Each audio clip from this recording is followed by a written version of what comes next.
नमस्कार सभी को। मेरा नाम है दीपांगना सिंघी और brick CCI young leaders talk में आपका बहुत बहुत स्वागत है।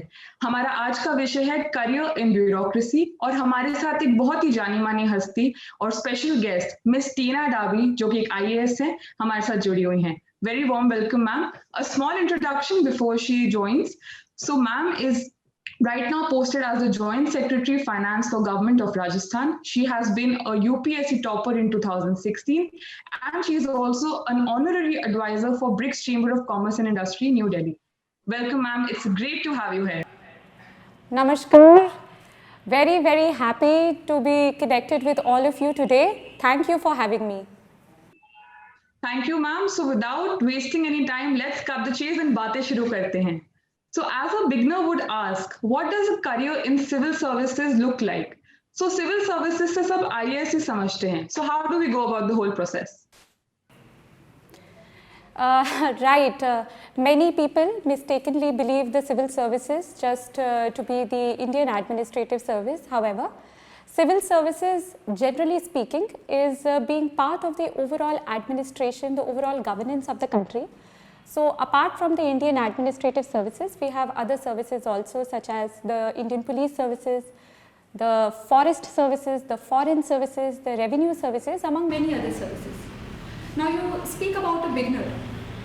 तो अगर हम एक बिगनर की बात करें जो बस ये जानता है कि मुझे यूपीएससी एग्ज़ाम करना है, मुझे सिविल सर्वेंट बनना है, तो of course the very first baby step would be कि आप यूपीएससी की वेबसाइट पे जाएं, देखें कि एग्ज़ाम जो कंडक्ट हो रही है वो कब कंडक्ट हो रही है, which is the next date of application, syllabus क्या है।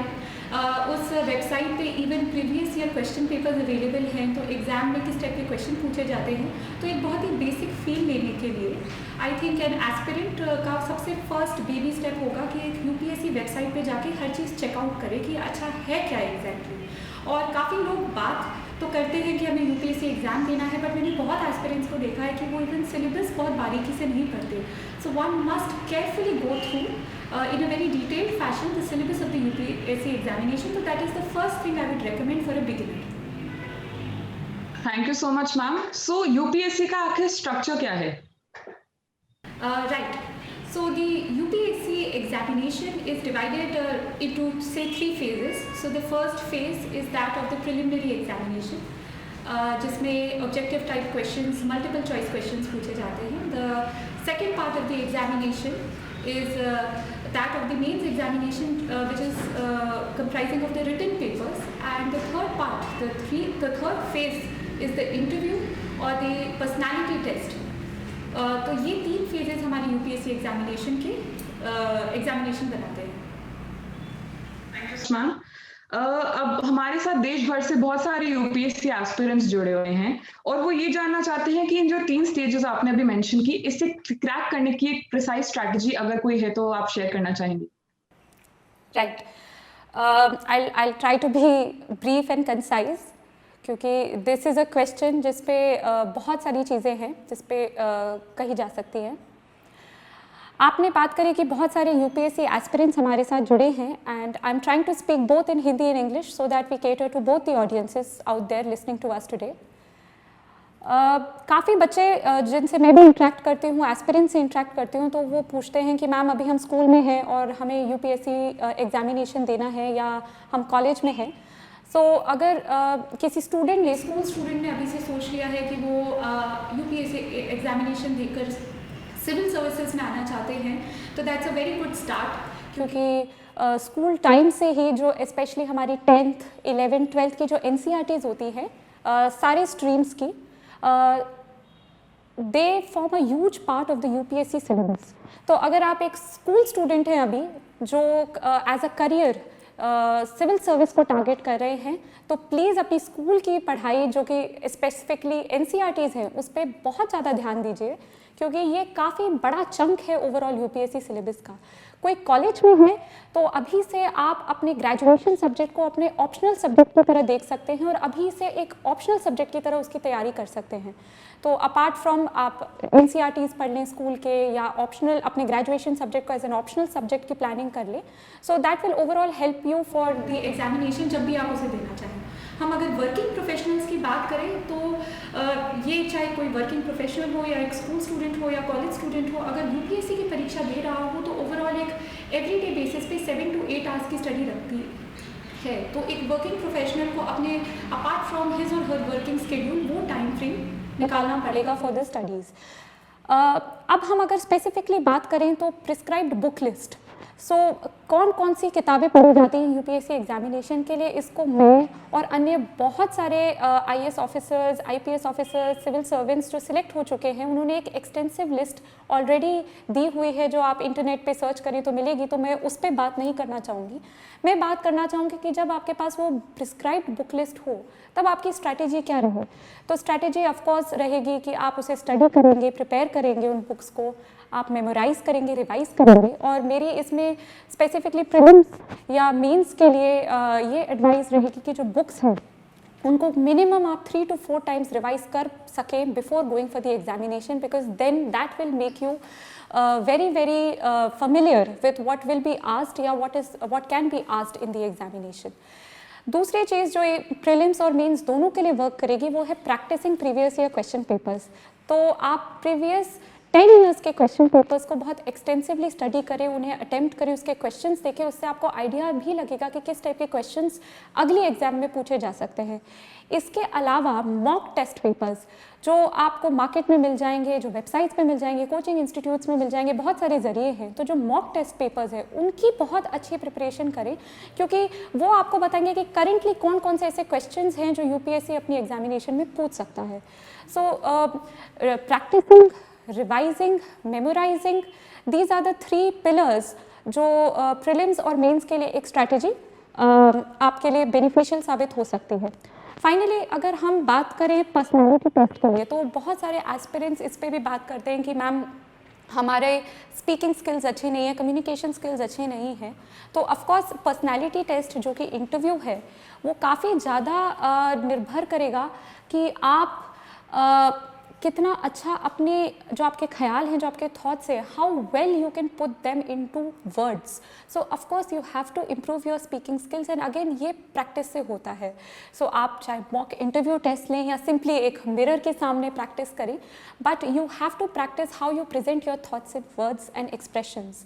अपार्ट फ्रॉम दैट, इंटरव्यू के लिए आप ऑलरेडी डिटेल्ड एप्लीकेशन फॉर्म जो भरते हैं उसमें आप खुद की ही बहुत सारी डिटेल्स बता देंगे, what has been your educational background, what are your hobbies, what are your extracurriculars, what are your interest, और काफ़ी सारे क्वेश्चंस इंटरव्यू पे जो आप खुद इन्फॉर्मेशन इसमें सप्लाई करते हैं उसी से पूछे जाते हैं। अपार्ट फ्रॉम दिस, जो प्रीलिम्स, मेंस या पर्सनालिटी टेस्ट की हम बात करें, एक चीज़ जो तीनों में कॉमनली होल्ड करती है वो है that you are very good in current affairs. तो आपको रोज़ न्यूज़पेपर पढ़ना आपके लिए मैंडेटरी है, आप करंट अफेयर मैगजीन्स पढ़ते रहिए, this will keep you abreast of current affairs. और इन तीनों फेजेस में करंट अफेयर्स से कुछ ना कुछ रिलेशन में कोई ना कोई क्वेश्चन आता ही आता है। So this is one thing which will be common. And अगर हम फिर से जनरल टिप्स की बात करें तो जैसे ये 3 फेजेस हैं, इन 3 फेजेस को निकालने में ही लगभग 1 साल लग जाता है। तो of course a lot of patience is required, hard work तो ऑफकोर्स आप देख सकते हैं कि 7 से 8 घंटे तो लग ही जाते हैं इतना वाइड सिलेबस कवर करने के लिए, बार बार उन चीज़ों को रिवाइज करने के लिए, क्वेश्चंस प्रैक्टिस करने के लिए, और जो मैंने पहले भी मेंशन किया current affairs. So this will give you a wholesome preparation for a comprehensive preparation for the examination. Thank you so much, ma'am, for a brief and a comprehensive approach and into the strategy of cracking the IAS. Now the viewers would like to know that what happens after you clear the exam. So ये एक चीज़ है जो काफ़ी लोगों को नहीं पता, तो इस पे आप क्या कहना चाहेंगी? Right. So after clearing the examination, of course you feel on top of the world. But you know, speaking की होता क्या है exactly? तो एग्जामिनेशन क्लियर करने के बाद आपको सर्विस अलॉट हो जाती है, कार्डर भी कभी कभार अलॉट होता है, कभी बाद में होता है, but majorly you are sent to the Lal Bahadur Shastri national academy of administration LBSNAA in Mussoorie, where you are trained for nearly 1.5 year to 2 years। आपको बहुत एक रिगरस एक्सटेंसिव ट्रेनिंग दी जाती है on a number of issues. बहुत छोटा सा एग्जांपल दूंगी कि जैसे हमारी फर्स्ट पोस्टिंग होती है वो फील्ड पोस्टिंग होती है, where we come across a lot of land laws, revenue laws. तो हमारी बहुत एक्सटेंसिव ट्रेनिंग होती है रेवेन्यू लॉज में, CRPC में, IPC में। और इसके अलावा we are taught about a range of topics, you know, कि जैसे कोई भी न्यू इंपॉर्टेंट स्कीम्स चल रही हैं जो फील्ड में इम्प्लीमेंट होंगी तो उसके बारे में ब्रीफ दिया जाता है. गेस्ट स्पीकर्स बुलाए जाते हैं, सो IAS ऑफिसर्स और other officers from different services are called to give their experiences to share the key learning factors which have been there operating in the field for them, जो हमें useful हो सकती हैं. तो ऐसे gamete of चीज़ें सिखाई जाती हैं ट्रेनिंग में. एंड ट्रेनिंग में इसके अलावा lot of extra curricular activities, sport activities को इंट्रोड्यूस करते हैं कि एक बहुत ही होलसम एक्सपीरियंस रहे. एंड हमारी इवन ट्रेनिंग हमारी इवेल्युएट की जाती है, हमारी एग्जाम्स होती हैं. And in fact towards the end of the training हमारे ट्रेनिंग मार्क्स और UPSC के एग्जामिनेशन मार्क्स को टोटल किया जाता है. और I'm very glad and I'm very happy to tell you कि even मेरे I stood first after my training. We know. Yes, that was great, and it was a very proud moment for all of us. Thank you very much, very kind of you, and I hope कि this only propels me to work harder further. So back to the question. So training के बाद हमारा एक बहुत ही brief tenure होता है with government of India as assistant secretary in various ministries of government of India. और उसके बाद हमें जो कार्डर अलॉट होता है तो we all go to our respective cadres. So for instance I was allotted the Rajasthan cadre and I went to Rajasthan and I was posted as SDM in Bhilwara district of Rajasthan. So coming to that, we would like to know that what all assignments have you had in Rajasthan so far, and आपने अभी तक professionally क्या-क्या किया है? Okay, thank you for your question. Like I mentioned just now, the very first posting in my cadre was as sub-divisional magistrate in Bhilwara, Rajasthan, and that gave me a wonderful opportunity to learn so many things. The very first big opportunity to learn which I got was that right joining as SDM Bhilwara, I was the returning officer for Vidhan Sabha elections in 2019. And मेरे लिए बहुत ही बड़ी opportunity थी सीखने की कि एक election जो कि इतनी बड़ी एक्सरसाइज होती है खुद में, उसको कैसे कंडक्ट कराया जाता है.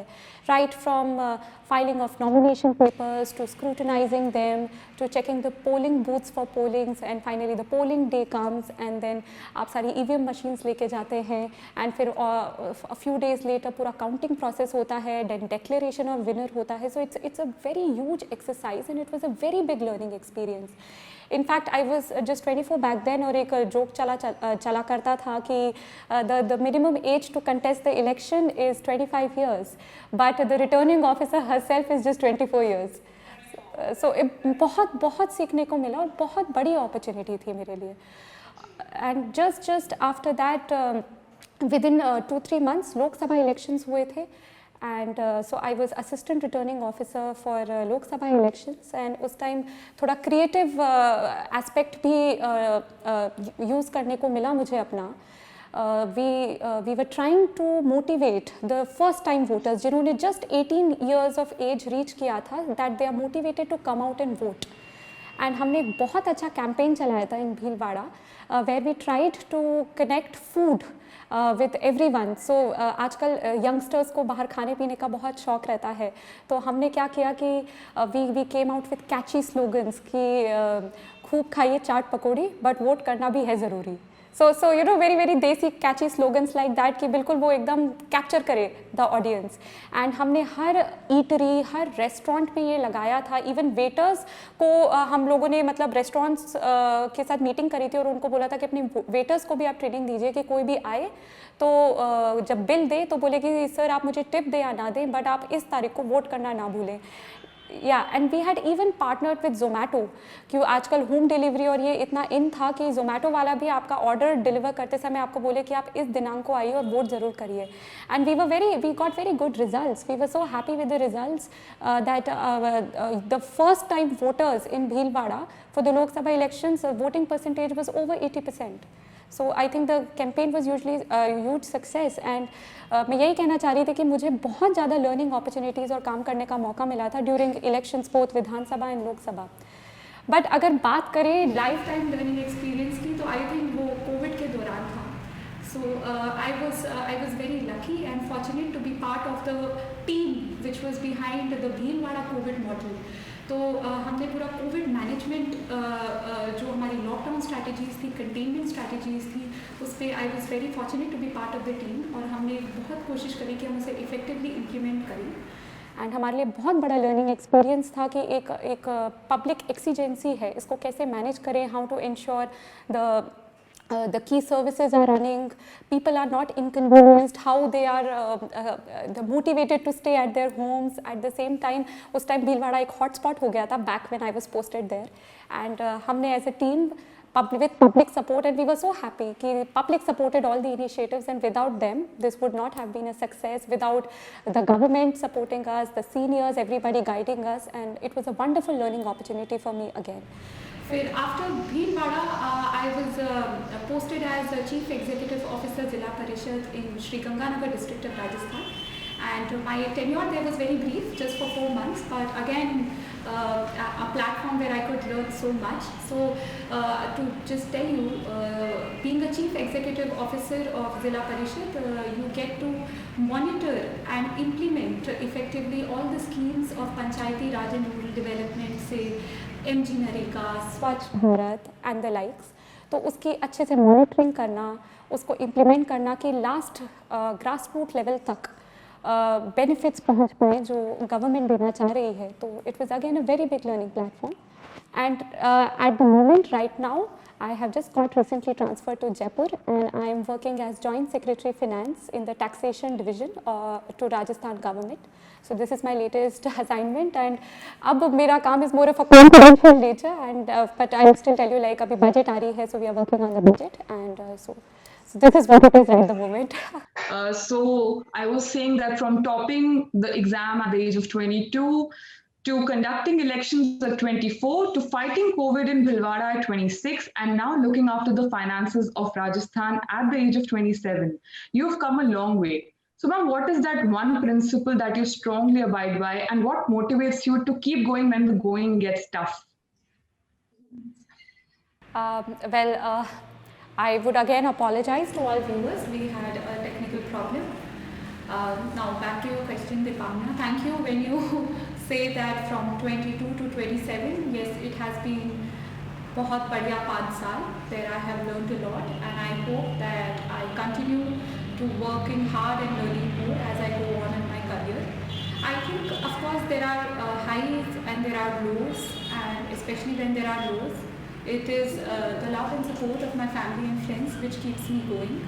And as my mom always tells me कि अच्छे कर्म करते रहो, फल की चिंता मत करो. That is something which motivates me constantly. And we fall, we learn, we rise, and we'll always rise. So that's what gets me going when the going gets tough. Thank you so much, ma'am. We'll be coming now to the last question of the session, after which if we have a little more time, we'll take some from the audiences. So as we're the honorary advisor of BRICS CCI, and as we all know that India is chairing the BRICS Forum this year, starting from 1st January right away. So what's in store for the year, and how is BRICS CCI Young Leaders, contributing to connect youth globally? Well, thank you for your question. As honorary advisor to BRICS CCI, I'm very happy to announce that a lot is lined up for the youth under their youth leadership program. So a variety of training and workshops are going to be held to train the youth in overall career counseling, their personality development and grooming. So for all the youth watching us today, please keep a tab on the activities which are being planned on the BRICS CCI Young Leaders Initiative page. Apart from that, I think a very big international youth dialogue is soon going to be held on International Youth Day. So that's also one thing to watch out.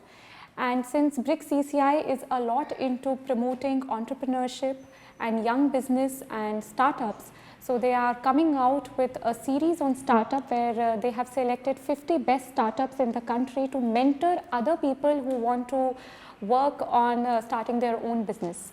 So there's a lot coming up, and there's a lot in store.